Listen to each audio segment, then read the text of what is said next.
Hello. അപ്പോൾ നമ്മൾ പോയത് തൈക്കടപ്പുറം ഐത്തല ബീച്ചിലേക്കാണ്. പുലിമുട്ടല്ലൂലെ ഐത്തല ബീച്ചിലേക്ക്. നല്ലൊരു ബീച്ചാണ്. പക്ഷേ അവിടെ നമ്മൾ ഉച്ചക്ക് പോയതുകൊണ്ടാണ് നല്ല അധികം ആളൊന്നും ഉണ്ടായിട്ടില്ല. പക്ഷേ അധികം ആൾ പോയി കഴിഞ്ഞാൽ അതിനുള്ളൊരു സൗകര്യം അവിടെ ഉണ്ടോ എന്ന് വെച്ചാൽ അതുമില്ല.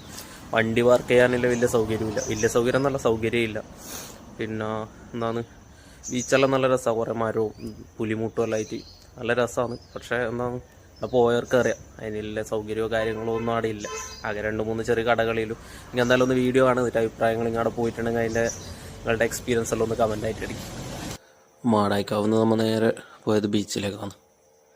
ബീച്ചിലേക്ക് ഹൈവേ പുതിയ റോട്ടിൽ കൂടെയാണ് പോയത്. പുതിയ റോട്ടിൽ കൂടെ ആയതുകൊണ്ട് വേഗം പോയാൽ പറ്റി. പിന്നെ ബീച്ചിനടുത്തെത്തുമ്പോൾ ചെറിയ റോഡാണ്. അവിടെ ഇതുപോലത്തെ ചെറിയ 2-3 കടകളുണ്ട്. അപ്പോൾ ഈ കടയിൽ നിന്ന് നമ്മൾ ചായ കുടിച്ചത് ഈ ഏട്ടൻ്റെ കട. എല്ലാവരും ഉണ്ട്. എന്താ, ചേട്ടനവിടെ ചായ കുടിക്കുന്നുണ്ട്. അമ്മയുണ്ട്, അളിയമ്മയുണ്ട്, ഏട്ടനുണ്ട്, ഏട്ടത്തിയുണ്ട്, ഇതാ മോളും ഉണ്ട്. ഇതാണ് കട. അത്യാവശ്യം നല്ലൊരു കടയാണ്. അപ്പോൾ ഈ നടന്നു പോകുന്ന വഴിക്ക് ചരലിട്ടുകൊണ്ട് അവിടെ പൂഴിയില്ല. ബാക്കി എല്ലായിടത്തും അത്യാവശ്യം പൂഴിയാണ്.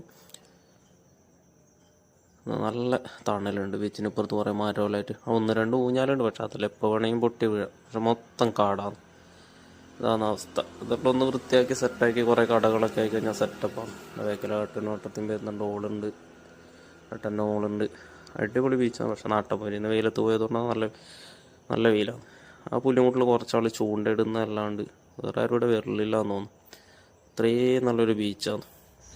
അപ്പോൾ ഈ ഒരു ബീച്ചിൽ നിങ്ങൾ ആരെങ്കിലും പോയിട്ടുണ്ടെങ്കിൽ നിങ്ങൾക്കെന്താണ് തോന്നിയത്? ഇനി ആ ബീച്ച് അങ്ങനെ മതിയോ, അതോ നമ്മുടെ പള്ളിക്കര ബീച്ചെല്ലാം പോലെ നല്ല സെറ്റപ്പിലാണോ? എന്താണ് നിങ്ങളുടെ അഭിപ്രായം?